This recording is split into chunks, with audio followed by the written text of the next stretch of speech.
तवेत्तत्सत्यमङ्गिरः।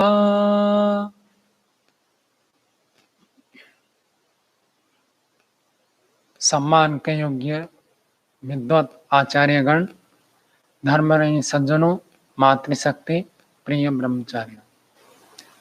संसार में दो प्रकार के कथन प्राप्त होते हैं। कुछ लोग ऐसे मानते हैं कि जो हमारे भाग्य में है वही प्राप्त होता है, जो भी मिलना है वही हमको मिलता है। वाक्य भी बना देते हैं कि समय से पहले और भाग्य से ज्यादा किसी को नहीं मिलता है। ये कुछ लोगों की मान्यता है। दूसरे लोग इस प्रकार मानते हैं कि भाग्य कुछ होता नहीं है, जो भी होता है अपने पुरुषार्थ के आधार पर होता है। स्वयं पुरुषार्थ करो और पुरुषार्थ से सब कुछ प्राप्त किया जा सकता है। तो ये भाग्यवाद और पुरुषार्थवाद दोनों प्रकार की मान्यताएं संसार में प्रचलित है। जो भाग्यवाद को मानते हैं संसार में कुछ भी घटता है तो वो कहते हैं ये भाग्य में ही था, ऐसे ही होना था, इसलिए इस प्रकार हुआ है। दूसरे लोग जो पुरुषार्थ के आधार पर मानते हैं तो पुरुषार्थ को ही मानते हैं। वो कहते हैं जो भी हुआ पुरुषार्थ से हुआ, चाहे अपना पुरुषार्थ हो या दूसरे का पुरुषार्थ हो, पुरुषार्थ से अतिरिक्त कुछ भी प्राप्त नहीं होता है। वैदिक सिद्धांत हमारा प्रारब्ध और पुरुषार्थ दोनों का समन्वय करता है।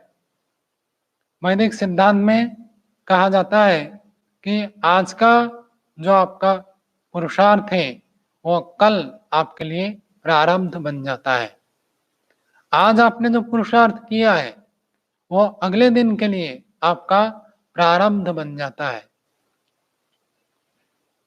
और जो भी भाग्यवाद को मानते हैं समझते नहीं है इस सिद्धांत को कि आज आप जो भाग्य कह रहे हैं क्या ये भाग्य भी कभी बना था या नहीं बना था। इसके ऊपर यदि विचार करें तो उनको निश्चित रूप से सत्य का बोध होगा। प्रारब्ध है, प्रारब्ध को कोई अस्वीकार नहीं कर सकता है। सबकी शक्ति अलग अलग है, सबकी योग्यता अलग अलग है, सबकी बुद्धि अलग अलग है, सबकी क्षमताएं अलग अलग है। ये अलग अलग क्यों है? क्योंकि ये हमारा प्रारब्ध है। हमने पिछले जन्म में, पिछले जीवन में ऐसे पुरुषार्थ किया था जिस कारण से हमें ऐसे शरीर मिला है, ऐसी बुद्धि मिली है, ऐसी क्षमता मिली है, ऐसी योग्यता मिली है। ये सब हमारे पिछले जन्म का पुरुषार्थ है, पिछले जीवन का पुरुषार्थ है। लेकिन इसको बदला नहीं जा सकता, ये कथन गलत है। लोग कहते हैं कि विद्वान बनाए नहीं जाते, विद्वान तो बनकर आते हैं। ये अलग बात है। कोई व्यक्ति पिछले जन्म में पुरुषार्थ किया है, विद्या प्राप्ति में समय शक्ति लगाया है, तो उससे प्रारंभ से ही, जीवन के बाल्यकाल से ही उस प्रकार की योग्यता क्षमता प्राप्त हो जाती है। इसका निषेध नहीं है। ठीक है, किसी ने यदि पुरुषार्थ किया है तो उसको अगले जन्म में वो प्राप्त हो जाता है। लेकिन प्रारंभ कब करना है? जहां हम खड़े हैं वहां से प्रारंभ करना होता है। आज से ही हमको प्रारंभ करना होता है कहां तक पहुंचना है। तो जो व्यक्ति आज पुरुषार्थ करेगा, ठीक है, वो दूसरे के तुल्य विद्वान नहीं बन सकता है जिसका प्रारब्ध ऊंचा है। लेकिन आज पुरुषार्थ प्रारंभ करेगा तो कभी ना कभी वो उस स्थिति को प्राप्त करेगा। इसी जन्म में भी कर सकता है, अगले जन्म में भी कर सकता है, इसका नियम नहीं है। लोग कहते हैं विवेक वैराग्य पैदा नहीं किया जाता है, विवेक वैराग्य तो जन्म से ही आता है। तो आप प्रयत्न करके किसी को विवेकी नहीं बना सकते, आप प्रयत्न करके किसी को वैरागी नहीं बना सकते। कुछ अंश में ठीक है, जिसके संस्कार संपूर्ण विपरीत है और पुरुषार्थ भी नहीं कर रहा है, तो उसको विवेकी वैरागी नहीं बनाया जा सकता है। पूर्व जन्म के संस्कार हो और साथ में पुरुषार्थ भी आवश्यकता है, सम्यक भी चाहिए और उपाय भी चाहिए। अभ्यास नहीं करेगा तो उपलब्धि नहीं होगी, और अभ्यास कर रहा है लेकिन पीछे का कुछ संस्कार नहीं है तो कम उपलब्धि होगी, लेकिन होगी जरूर। तो विवेकी वैरागी ठीक है, जिन्होंने इसी जन्म में विवेक वैराग्य के लिए पुरुषार्थ किया है, उसे अगले जन्म में बाल्यकाल से ही विवेक वैराग्य उत्पन्न होते हैं, बहुत अच्छी बात है। लेकिन जिसके अंदर विवेक वैराग्य नहीं है, बहुत सारे लोग, बहुत सारे ब्रह्मचारी भी आपको इस मार्ग में मिलेंगे जो कहते हैं कि मेरा तो संस्कार ऐसे नहीं है। संस्कार नहीं है तो संस्कार बनाया जा सकता है, विवेक के वैराग्य के संस्कार बनाए जाते हैं। जैसे लौकिक क्षेत्र में हम देखते हैं किसी की योग्यता कम है लेकिन पुरुषार्थ करके वो व्यक्ति उस योग्यता को प्राप्त कर लेता है, ऐसे ही इस क्षेत्र में भी प्राप्त किया जा सकता है। नीतिकार श्लोक में बताते हैं, उद्योगिनम पुरुष सिंह उपैति लक्ष्मी, उद्योगिनम पुरुष सिंह उपैति लक्ष्मी, दैवेन देयम इति का पुरुषा वदन्ति, दैवम निहत्य कुरु पौरुषम आत्मशक्त्या, दैवम निहत्य कुरु पौरुषम आत्मशक्त्या, यत्ने कृते यदि न सिद्ध्यति कोत्र दोषः। श्लोकात्मक गाने से ही याद आते हैं, गद्यात्मक बोलने से फिर याद नहीं आते। तो नीतिकार कहते हैं, उद्योगिनम पुरुष सिंहम उपैति लक्ष्मी। उद्योगिनम कौन से व्यक्ति, कौन सा वचन है, क्या अर्थ होता है बताओ? उद्योगिनम, उद्योगी व्यक्ति को, उद्योगी में उद्योग करने वाला व्यक्ति को, उद्योगिनम पुरुष सिंहम, पुरुष सिंहम क्या समास है श्यामनाथ जी? पुरुष सिंहम में क्या समास है?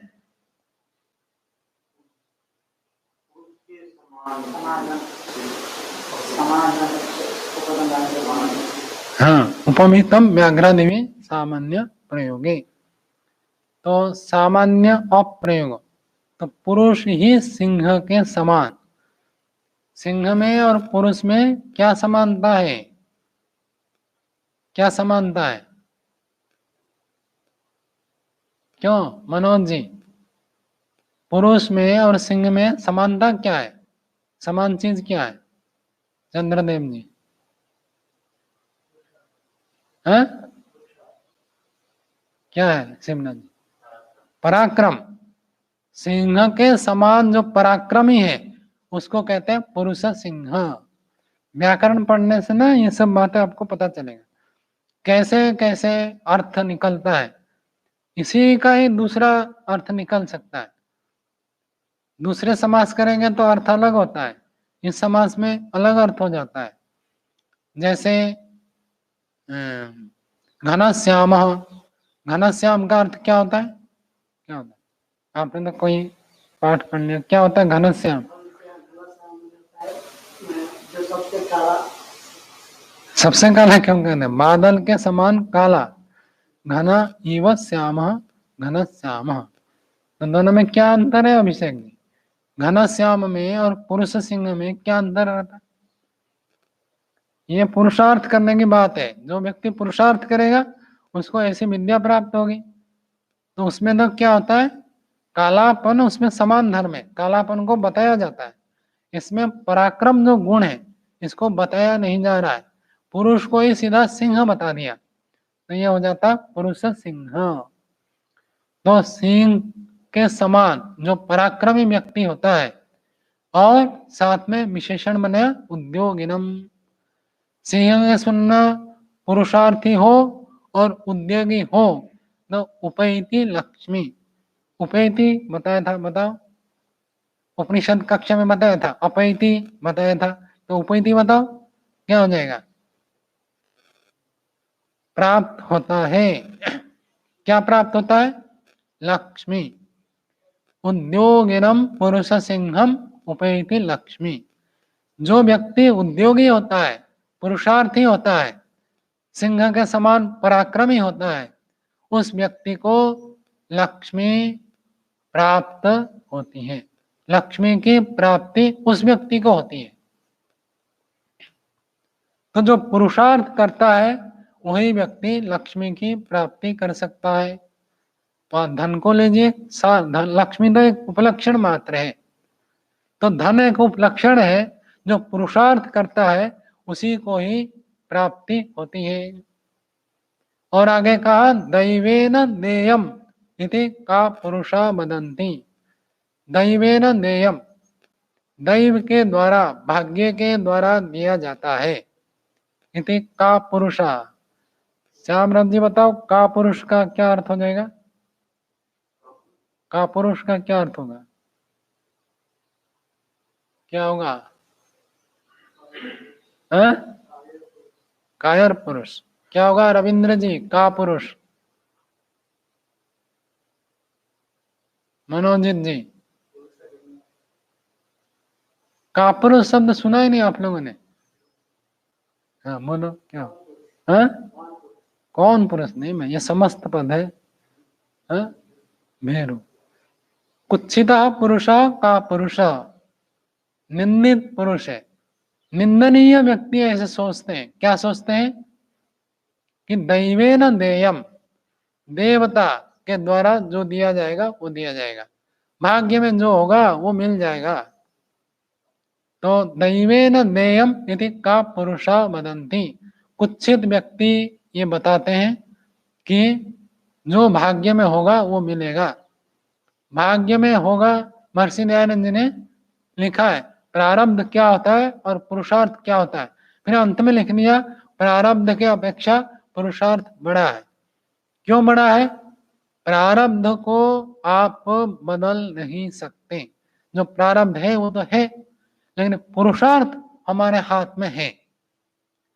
जो पिछले जन्म का है वो आप बदल सकते हैं क्या?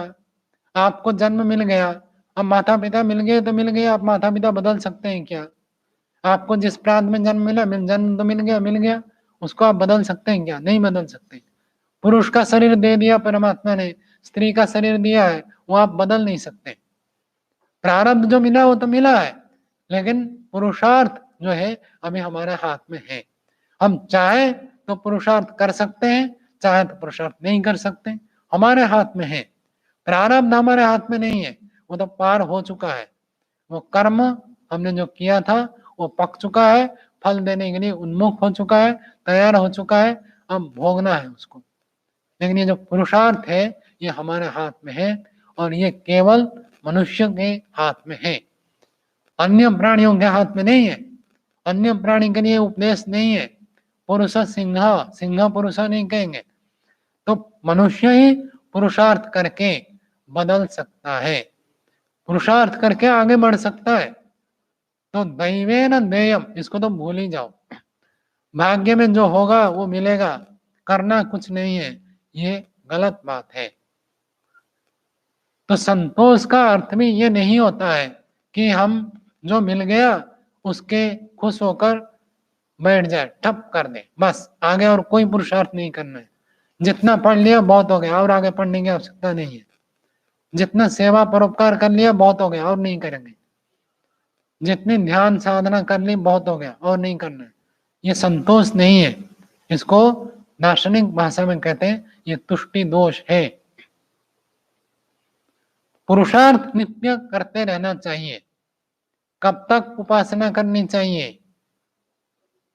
क्यों अशोक जी, ध्यान उपासना कब तक करना चाहिए? 2 साल, 5 साल, 10 साल, 20 साल, कब तक? हाँ, वेदांत में से कौन पढ़े? आप प्रयाणात।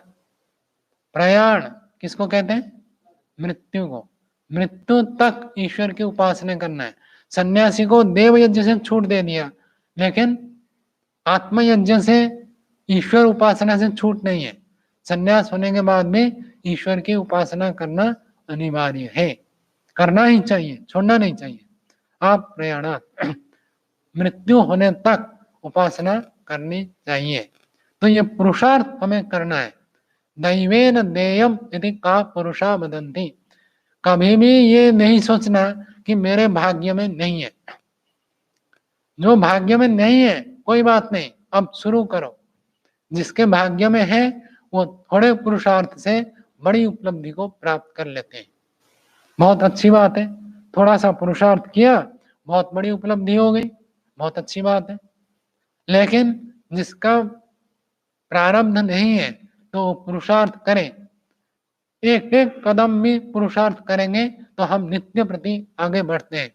हमारे संस्कार खराब है, शरीर ठीक नहीं है, माता पिता से शिक्षा नहीं मिली है, परिवार ठीक नहीं है, मातृभाषा नहीं है, कुछ भी ना हो, कितना भी दीनहीन व्यक्ति हो, लेकिन वो यदि पुरुषार्थ करे वो अत्यंत उन्नति को प्राप्त कर सकता है।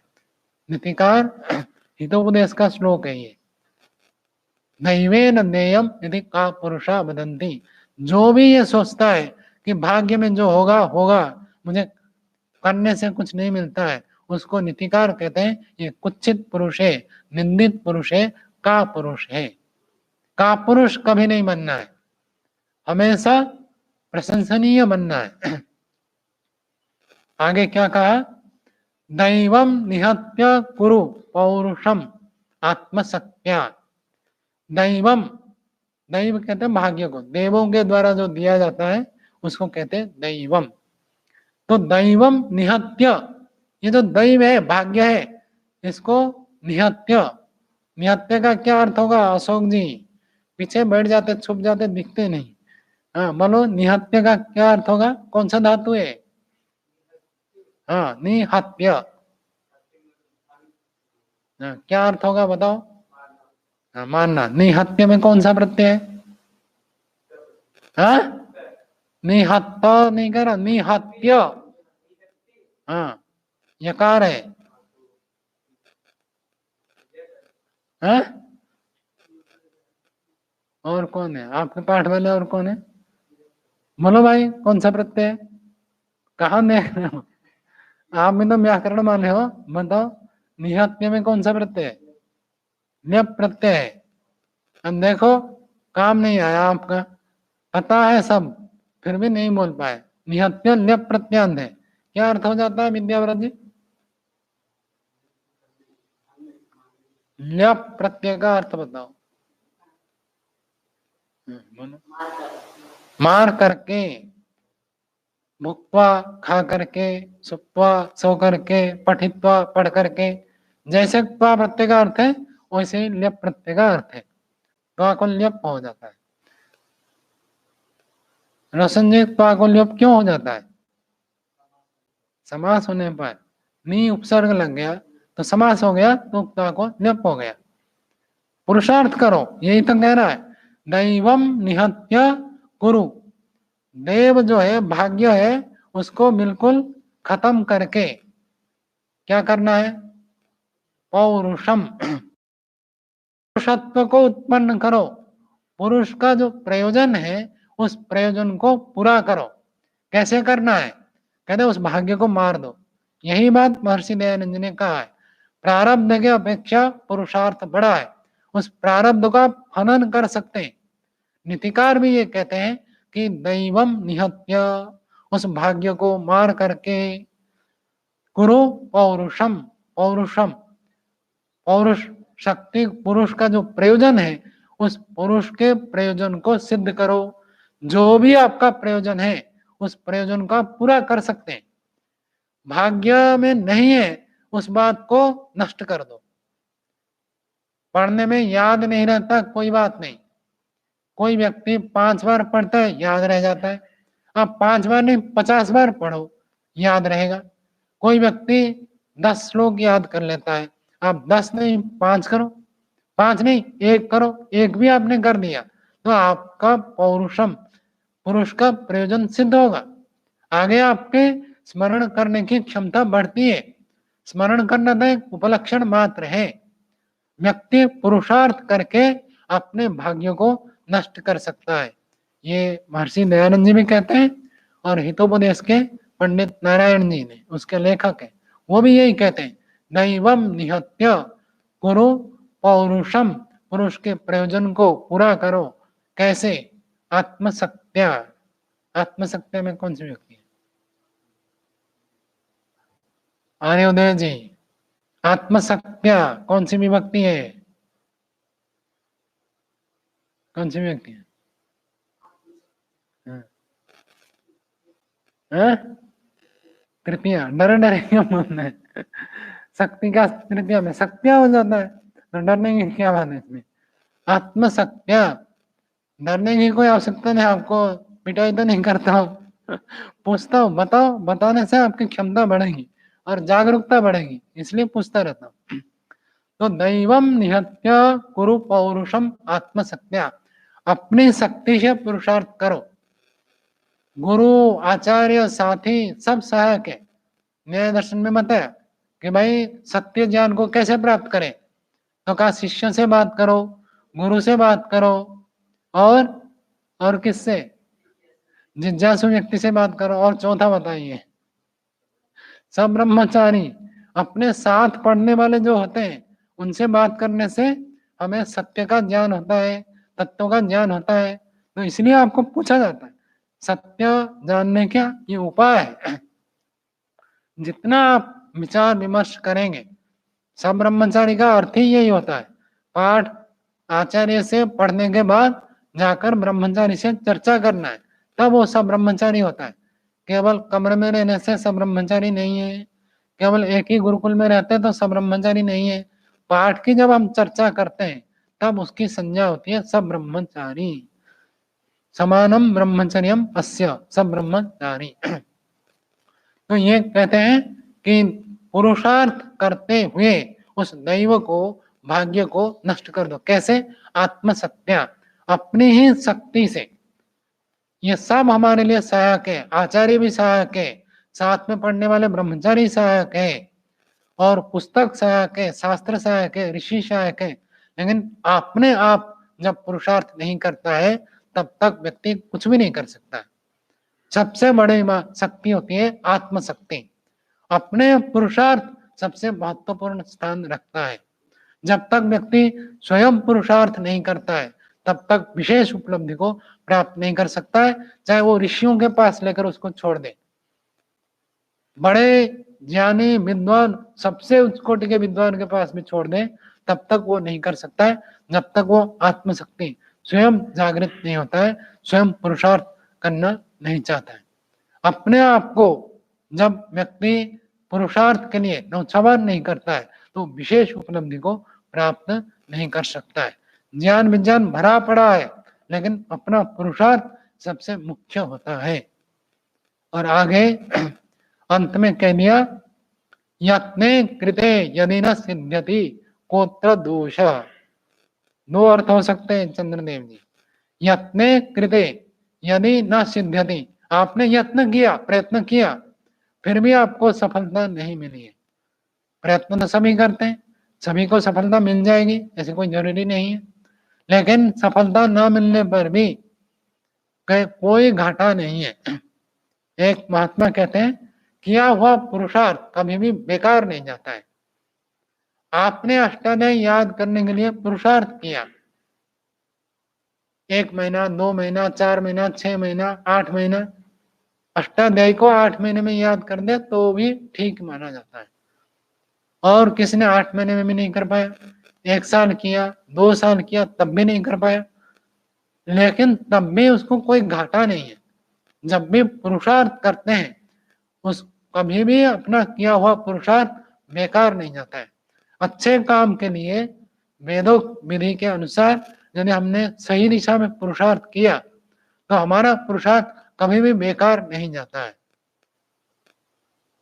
पुरुषार्थ करने से ये जो स्मरण करने का पुरुषार्थ है, ये पुरुषार्थ करने की योग्यता तो उसका बना, ये संस्कार भी बनता है और कुछ तो याद रहेगा जितना याद रहेगा वो संस्कार के रूप में काम करेगा।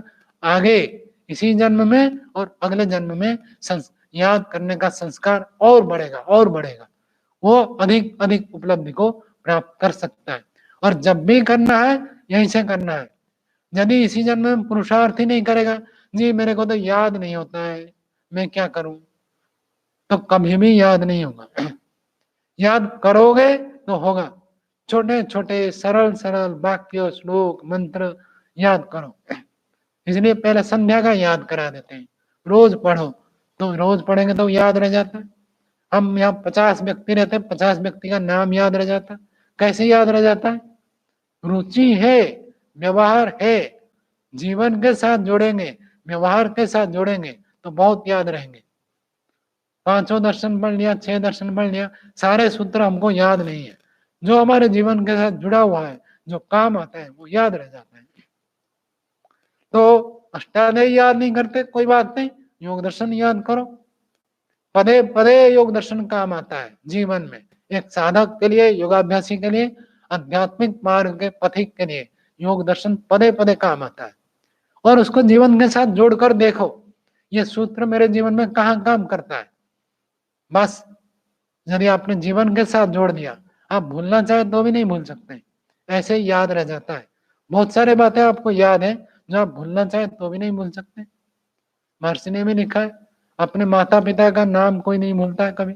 कोई भूल सकता है क्या? कोई कितना भी योगी हो जाए याद रहता है। प्रभाव नहीं पड़ता अलग बात है, राग द्वेष से युक्त नहीं होता अलग बात है, लेकिन भूलता नहीं है। ऐसे बहुत सारे चीजें हम याद रख सकते हैं। पुरुषार्थ करने की आवश्यकता है, और पुरुषार्थ करने के बाद भी यदि सिद्धि नहीं मिलती है, कोत्र दोष, तो वहां दोष कहाँ है, कमी कहाँ है, न्यूनता कहाँ पर रह गई है, उसको ढूंढो। कहाँ न्यूनता रह गई है तो उसको ढूंढो, आत्मनिरीक्षण करो, मेरे में कमी कहाँ रह गई, कहाँ न्यूनता रह गई, क्यों सफलता नहीं मिल रही, आगे बढ़ो। और बार बार स्वामी जी भी कहते हैं और बहुत सारे महापुरुष कहते हैं, 100 बार नहीं 1000 बार भी किसी अच्छे गुणों की प्राप्ति के लिए आपने पुरुषार्थ किया, विफल हो गए तो भी कोई घाटा नहीं है। और किसी दोष को छोड़ने के लिए आपने 100 बार पुरुषार्थ किया, विफल हो गए तो भी कोई घाटा नहीं है। 100 बार 1000 बार पुरुषार्थ करके भी यदि हमने अच्छे गुण को प्राप्त नहीं कर पाए तो भी हम लाभ में है। ये पुरुषार्थ जो हमने किया, ये आगे हमारा काम आएगा। ऐसे ही किसी दोष को छोड़ने के लिए हमने 100 बार 1000 बार पुरुषार्थ किया, लेकिन दोष हमसे छूटा नहीं है तो भी वो काम आएगा। किसी पत्थर को तोड़ते हैं तो पहले चोट में पत्थर टूटता नहीं है, 50 बार 100 बार जब चोट मारते हैं तब वो टूटता है। तो 100वें बार 50वें बार जब हमने चोट मारा, उसी चोट से वो नहीं टूटा, जितने बार हमने चोट मारा वो कमजोर होता गया होता गया होता गया, और 50वें अथवा 100वें बार चोट में वो टूट गया। ऐसे ही दोष को हटाने के लिए हम कितना पुरुषार्थ करते हैं, विफल होने के बाद भी वो एक एक चोट हमारा काम आएगा, और जब अंतिम चोट लगेगी वो दोष पूर्ण रूप से हमारे जीवन से दूर हो जाएगा। ऐसे ही जिस उपलब्धि के लिए हम पुरुषार्थ करते हैं, ये हमारा थोड़ा थोड़ा पुरुषार्थ आगे चलकर उस अंतिम लक्ष्य को प्राप्त कराएगा। कभी भी भाग्य के सहारे हाथ के ऊपर हाथ रखकर सोकर नहीं रहना है, हमेशा नित्य पुरुषार्थ करते रहना चाहिए। और महर्षि दयानंद कहते हैं, किसी कारण से रोगी हो जाए, बीमार हो जाए तो भी व्यक्ति को उद्यम करना चाहिए। और लिखा है, कोई व्यक्ति विकलांग है, वृद्ध है, बालक है, तो भी उनको खाली नहीं रहना चाहिए, जिससे जो काम हो सके वो काम करना चाहिए। विकलांग व्यक्ति को भी अपुरुषार्थी होने को नहीं कहते। बहुत सारे संस्थाएं हैं ऐसे काम करते हैं, विकलांगों को खाने पीने की व्यवस्था करते हैं और उनसे छोटा मोटा जो भी काम हो सके उस काम को कराते हैं। तो कभी भी अपने जीवन से पुरुषार्थ को नहीं छोड़ना है। शारीरिक पुरुषार्थ, वाचनिक पुरुषार्थ, मानसिक पुरुषार्थ, बौद्धिक पुरुषार्थ, आत्मिक पुरुषार्थ, आध्यात्मिक पुरुषार्थ, हर प्रकार पुरुषार्थ करके अपने जीवन को महान श्रेष्ठ बनाने के लिए लगे रहना चाहिए। पुरुषार्थ से रहित कभी नहीं होना चाहिए। समय के अनुसार यहीं पर विराम देते हैं। ओम शांति।